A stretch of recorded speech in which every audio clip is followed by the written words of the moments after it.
नमस्कार। India debate में आप सबका स्वागत है। मैं हूं आशुतोष पाठक।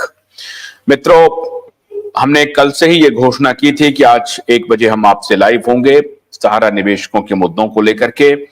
और हमने इसके पहले जो हमारा ब्रॉडकास्ट आया था, लाइव ब्रॉडकास्ट, उसमें हमने घोषणा की थी कि हम पीआईएल लगाने जा रहे हैं। 1-2 सप्ताह के अंदर सुप्रीम कोर्ट में सहारा निवेशकों को लेकर के पीआईएल लगने वाला है। हमारे साथ जुड़ रहे हैं बहुत सारे लोग। सतीश चतुर्वेदी दिख रहे हैं। बहुत बहुत स्वागत है सतीश जी आपका।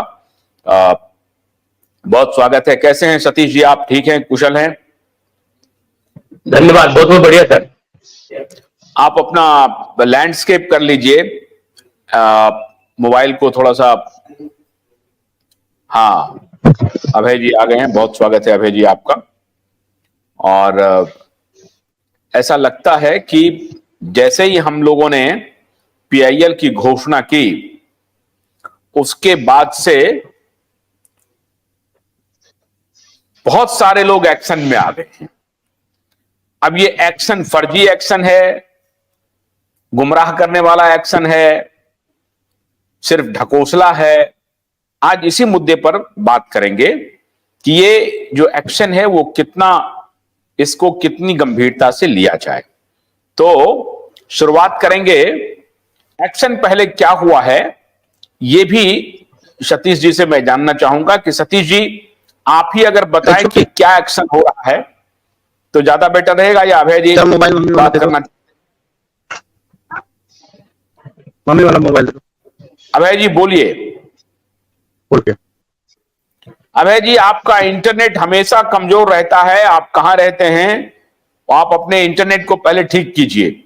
जब भी आप शो में शामिल होते हैं आपका इंटरनेट का कनेक्टिविटी ठीक नहीं रहता है, आप ठीक कीजिए उसको। सतीश जी आप ही बताइए जरा दर्शकों को।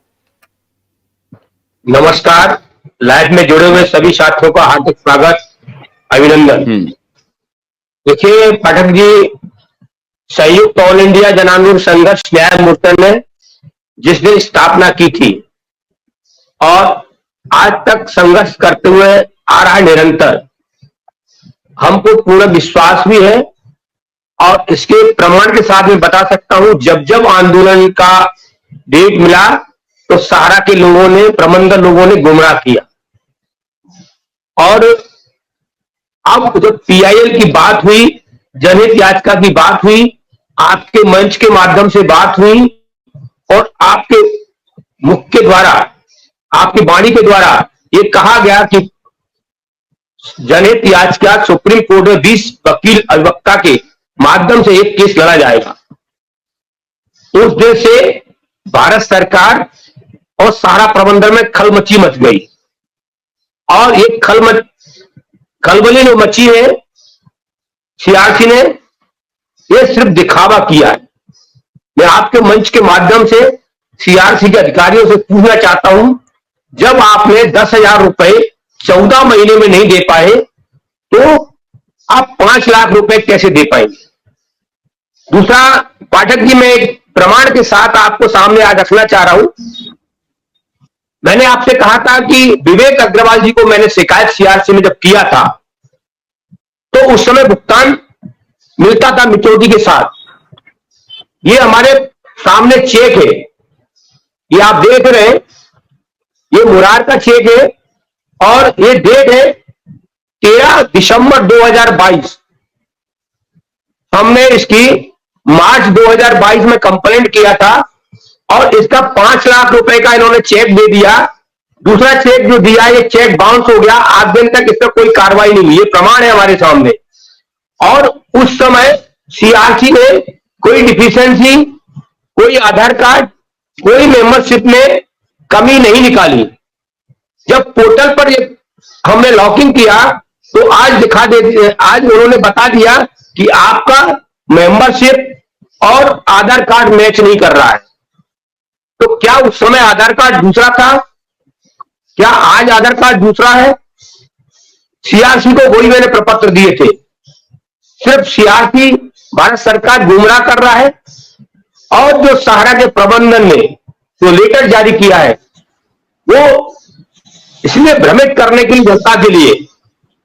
तो मैं समस्त देशवासियों से कहना चाहता हूं कि आप इनकी बातों में नहीं आए, शीघ्र हमको पेपर दें और सुप्रीम कोर्ट का जो रास्ता हमारे पाठक जी के माध्यम से, संगठन के माध्यम से जो हम लोग सुप्रीम कोर्ट का दरवाजा खटखटाने जा रहे हैं, आग्रह करने जा रहे हैं, आपको उसमें सफलता मिलेगी।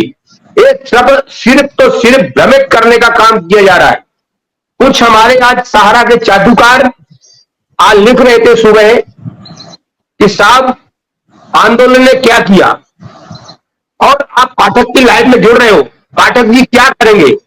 ऐसे लोगों से मैं कहना चाहता हूं कि आपने क्या किया और आपने क्या लोगों को भुगतान दिलाया। संयुक्त ऑल इंडिया जन आंदोलन मार्ग के माध्यम से मैं अपनी बात करूं, अपने क्षेत्र की बात करूं, समस्त संगठन की बात करूं, तो 14 मार्च 2023 को जो आंदोलन हुआ था उसमें हमारे मध्य प्रदेश के बीरेंद्र सिंह सोलंकी ने 7 करोड़ का भुगतान कराया। मैं अपनी बात करूं, एफआईआर जो मैंने की थी कल अधिवक्ता जी को मैंने दिया था, जिस एफआईआर में सेटलमेंट किया था वो सेटलमेंट की कॉपी दी थी। 24 घंटे के अंदर उन्होंने उसको भुगतान किया।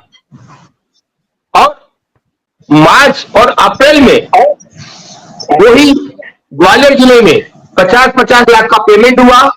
उस समय सीआरसी कहां चला गया, प्रबंधन कहां चला गया। ये सिर्फ गुमराह करने का काम किया जा रहा है, भ्रमित करने का, सहारा के चाटुकार लोग भ्रमित कर रहे हैं जमाकर्ताओं को। मैं इस मंच के माध्यम से सभी से आग्रह करता हूं कि आप लोग भ्रमित ना हो। पैसा पाई पाई का आपका हिसाब होगा। आप हमारे साथ जुड़े, आप अपने प्रपत्र दें और जनहित याचिका में शामिल हो।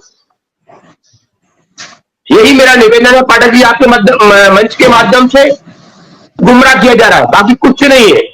भारत सरकार को अगर करना होता, मैंने उस समय कहा था और आज भी कह रहा हूं, अगर भारत सरकार वास्तविक चाहती है तो किसान निधि 12 घंटे के अंदर पूरे देश में दे सकती है, तो सहारा इंडिया का भुगतान भी कर सकती है। ये प्रमाण है, इससे बड़ा कोई प्रमाण नहीं है। आज सीआरसी कह रही है कि ये कमी है, ये कमी है। जब उस समय मैंने आवेदन किए थे तब कोई कमी नहीं थी, तब आपने पेमेंट किया।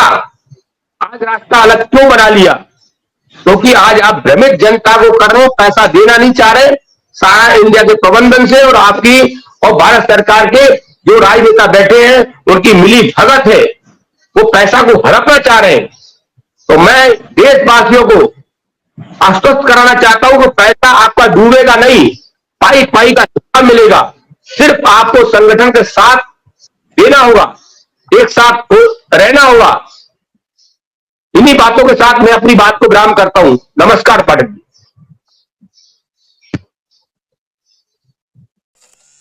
गन्ने की कड़ी बुनियाद, जिसे मराठी में खुडक्या और कुछ उत्तर भारत के क्षेत्रों में खुटकी भी कहा जाता है, उसे केवल भोलानाथ का 2-in-1 बैटरी ऑपरेटेड हार्वेस्टर कम ब्रश कटर आसानी से और बिना रुकावट के काट सकता है।